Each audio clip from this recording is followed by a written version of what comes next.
Welcome to Amplify With Purpose, Business and Life Unlocked. I'm your host, Odette, a global business strategist and consciousness coach. Are you hungry for a business that grows and doesn't just shoot up, but actually sustains? Are you looking for a life that doesn't just add years to your life, but that adds life to your years? I've got good news. You are in the right place.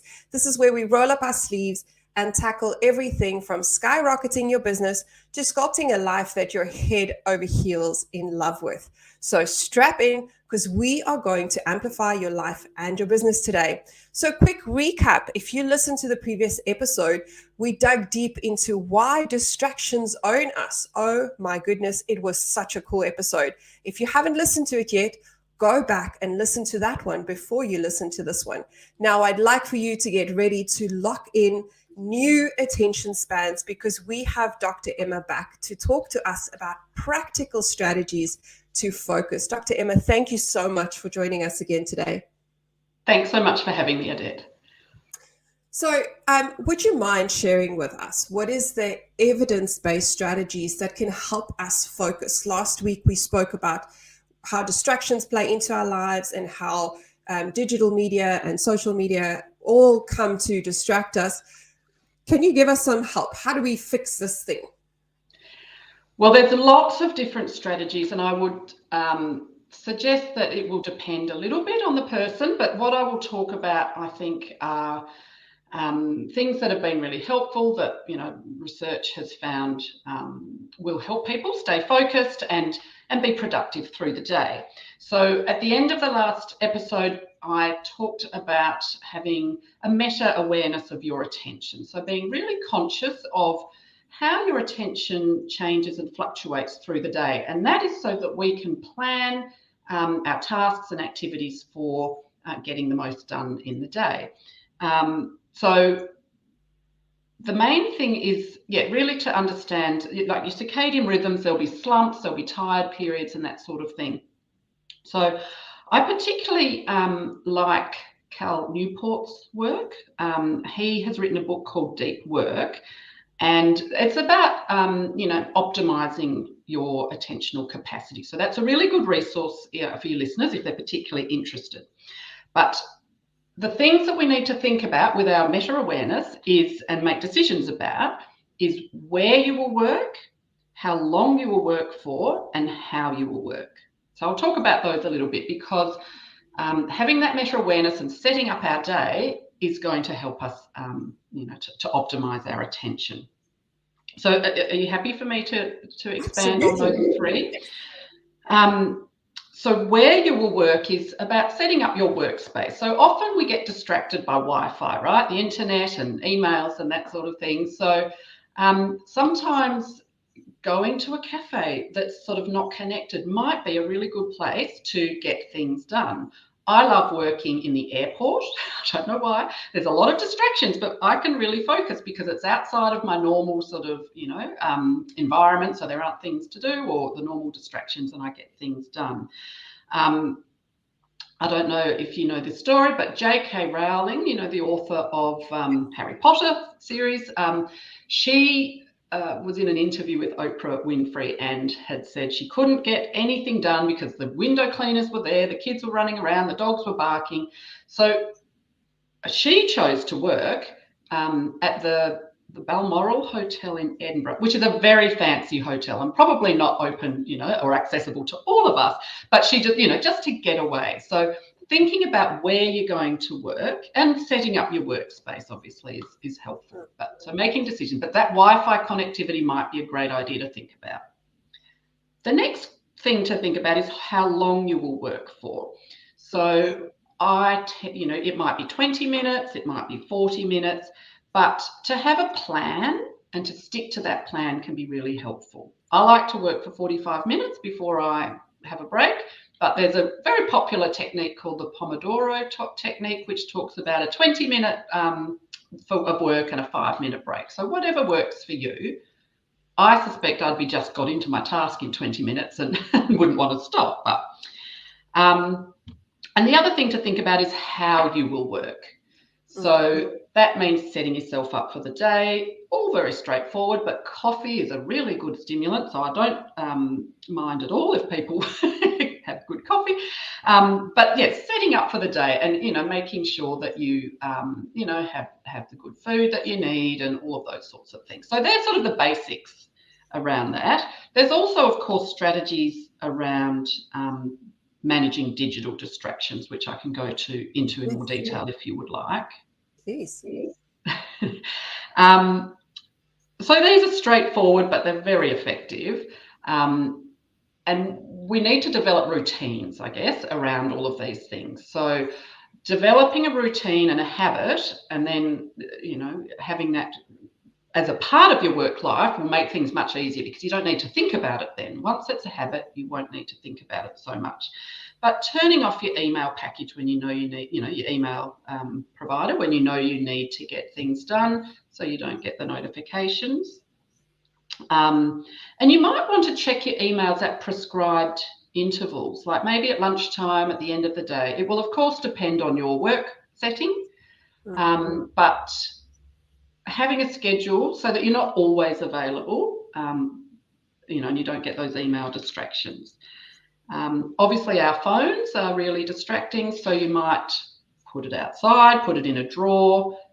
There's things called phone jails, so you can put your phone in jail, which can be helpful at particular times of the day. If you're putting the kids to bed and you don't want to be distracted by notifications, then, you might want to put your phone in jail. I don't have a jail, but I think some people use those. Other strategies are things like removing social media or other apps that are, those time-sucking apps from your phone. So if you can't delete them, put them on like screen number 5. So the harder things are to access, the less likely you're going to jump in and use them. Of course, then there's all the wellbeing things, which I believe we'll talk about another time. But there are lots of strategies, and thinking about how you use digital, your digital technologies, and how they distract you and how you might manage those is really helpful. Do you have any strategies for business owners who have teams who need to help their teams manage distractions? I think that is going to depend very much on the particular work setting, but I think it's setting up a culture where, obviously we can't shut everybody out. That's not what we want to do. There's times where when we need to talk to people, and that's where we can get some of the most creative ideas, is when we're discussing. But within a workplace, you might have some, quiet time, and then, the more social sort of interaction time, and setting up a culture where, yes, conversations are, really welcome and required, but there's also, work times. There might be, sometimes open offices can be really distracting. That, if there's a lot of noise and that sort of thing going around, that might not be good for some people, that might be good for others. So thinking about work, how the environment is set up can be really helpful. And I guess education around these things, and saying it's okay for you not to respond to emails straight away if you're engaged in a really, deep task. Those kinds of things. So I guess it's a culture of attention in a way, that workplaces might need to think about to help employees. And I suspect that a lot of people do feel pressure to respond straight away to an email or a telephone call from their boss. And I guess if that boss or that leader has, generated a culture where, it's okay to check your emails at 3 and respond then. And it's okay to turn off at the end of the day and not do any further responding to emails until the morning, those sorts of things.